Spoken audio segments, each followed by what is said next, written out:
Hey there, micro folks. This is Mr. Hooker, and this is video 2 of decision making. Let's go. So, sunk cost. Always ignore sunk cost. That is rule number one in this whole thing. It's hard to do though. Like in your life, you need to ignore sunk costs. I'm an economist. I preach this to my wife. I try to do it in my life. It's just a hard thing to do. So sunk costs are just costs that have already been incurred. It's not recoverable. The sunk costs, as they say right here, line two, sunk costs should be ignored in decisions about future actions. And as they admit, it's sometimes hard to do, but you've got to just ignore those sunk costs. That stuff's behind you. You paid that money. You're not getting it back. Ignore it. So if you're making marginal decisions, you're doing marginal analysis, marginal benefit, marginal cost. Any previous money paid, sunk cost, ignore it. It is all about these marginal benefits, talking about things going forward. So look forward this way, don't look that way. Only look forward. Like just pretend that your head don't turn, only look forward. That's the way to do that.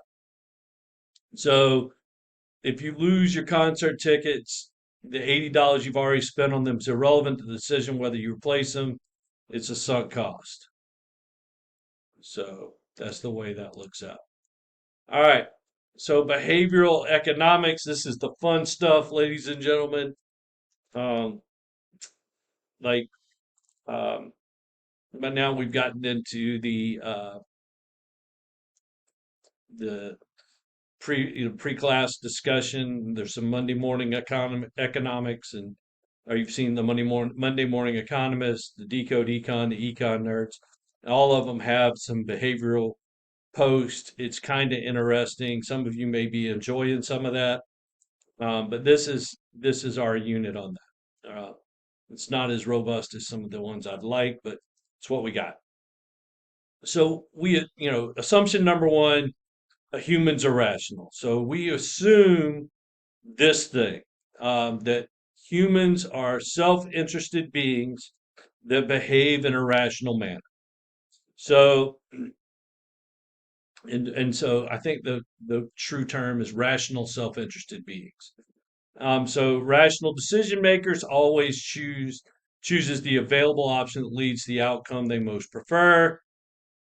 So, how does that go? Are there limits to that rationality? Uh, yeah, so there's four reasons people might rationally choose a worse payoff. One is concerns about fairness. Um, so one of the things is we as people are a pretty much kindergarten fair people. We believe in kindergarten in fairness about like we did in kindergarten. Um, we don't like to see even other people treated unfairly. It bothers us. Um, so providing for others sometimes trumps self-interest. There have been numerous studies done on this that show that people truly care about fairness and that they will sacrifice things of their own to make sure that someone else is treated fairly. It's amazing how that is done, but it's kind of crazy.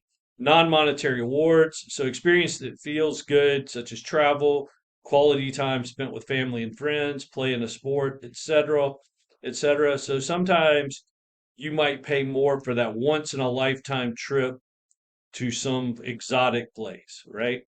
Um, so that's that thing, but it's that once in a lifetime trip. You're going to do it, but you're going to get that experience that you're not going to get anywhere else any other time. And so that's a kind of a non-monetary reward. Bounded rationality, making a choice that is close to but not exactly the one that gives you the best payoff. It's the good enough method of decision making. Choosing the best option requires too much mental effort, and it's too costly to do. So it might make sense to choose the good enough option. So it's basically an information problem. What our issue is collecting all the information to make the decision is too costly. So we just don't. We're like, screw it, not doing it, not collecting all that information. I'm going to go with limited information. So I'm going to collect just some information, not all the information, and I will make a decision on limited information. Then there's risk aversion, willingness to sacrifice some payoff in order to avoid potential loss. Risk makes a lot of people uncomfortable, so they give up some potential gain just to avoid that risk. So, irrationality from the economist view, irrational decisions make an irrational decision maker chooses an option that leaves them worse off than choosing another available option that would have left them better off. So Dan Ariely, who is at Duke and has his own behavioral economics institute there, and we had one when I was in Tennessee. We had one at UT. So these are popping up more and more to study, folks. Um, but he wrote a book. Dan Ariely wrote a book called Predictably Irrational. If you're interested in behavioral economics, I recommend it. It's a really good book. He's become kind of um, controversial lately, but most of his stuff is right. Um, so yeah, there's a thing. So here are the 7 common mistakes in economic decision making: misperception of opportunity cost, the overconfidence, unrealistic expectations, counting the dollars unequally, and that's a big deal there. Loss aversion, the framing bias, FOMO, and status quo bias. So fear of missing out for FOMO. So let's look at these. Misperception of opportunity costs. So people tend to ignore opportunity costs when they're non-monetary. So those implicit costs. So if I take money out of my savings or I take money out of my 401k, take money out of retirement, whatever, I tend to ignore the fact that I was earning interest or I was earning returns on those, um, or other people do, and let it go. So there's non-monetary rewards to that people just ignore. The sunk cost fallacy, believing that a sunk cost is an opportunity cost, also happens. Overconfidence. This one just happens a lot to people. We tend to think that we know more than we actually do on things. Um, Students tend to underestimate the time it takes to complete their thesis. That's the time problem. So I had another text that broke this one up into 2. So one is that people severely underestimate how much time it takes them to do things. Like just truly, people for the most part just underestimate the amount of time it is going to take them to complete a task. But the overconfidence one for the most part is about tasks, not time. People really believe that they are in better financial health than they are, and they believe they are better at tasks than they really are. So they believe in their abilities more than they should. Like I've got this. If you were to ask, and one of the ones that goes to this, so if you were to ask a room of people or if you were to ask 1,000 people, like where you rank mathematically, how are you mathematically? They will all, so basically, I think it's like 80% of these people say they're above average mathematically. Okay. Well, when we know that if we asked 1,000 people, like it should come out somewhere on the bell curve. So most of these people are going to be average, and a number of these people are below average, but 80% believe that they are above average. Um, that is false. Like there's no way that 80% of 1,000 of this 1,000 people are above average if it's a random 1,000 people. No way that the 80% of the random 1,000 people are above average mathematically. It's just not happening. So that's the overconfidence effect. They just believe in their abilities too much. Unrealistic expectations about future behavior. Um, a lot of people are overly optimistic about their future behavior and their level of discipline. So they believe that they have the discipline to carry out tasks for the future. So I will be able to save for this thing in the future. I will be able to stick to my New Year's resolution. I will carry out this diet. I will be able to, I'm going to go to the gym every week or every day, whatever. So they're going to do these things. So they believe that they're going to do that. Counting dollars unequally. This is a big one. This is the mental accounting problem. It's the habit of mentally assigning dollars to different accounts such that some dollars are worth more than others.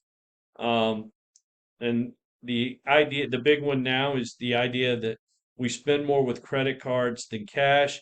And that's a big thing nowadays that since most of us carry debit cards, you don't actually spend the money. You don't see the money go, so you don't know how much you really spent. So spending with credit cards and debit cards has caused this problem that we don't really see how much money we've spent because we don't see money leaving. Okay? If you had actual cash, you'd know. All right. Those concert tickets, about the $80 concert tickets we lost like a number of slides ago, would you replace them? Alternative, if you lost $80 cash that you were going to use for the concert tickets, would you still attend the concert? And if it's different from the first scenario, then you've been using different mental accounts. Loss aversion. That's an oversensitivity to loss that leads to an unwillingness to recognize a loss and move on. Many investors are reluctant to admit they've lost money on a stock.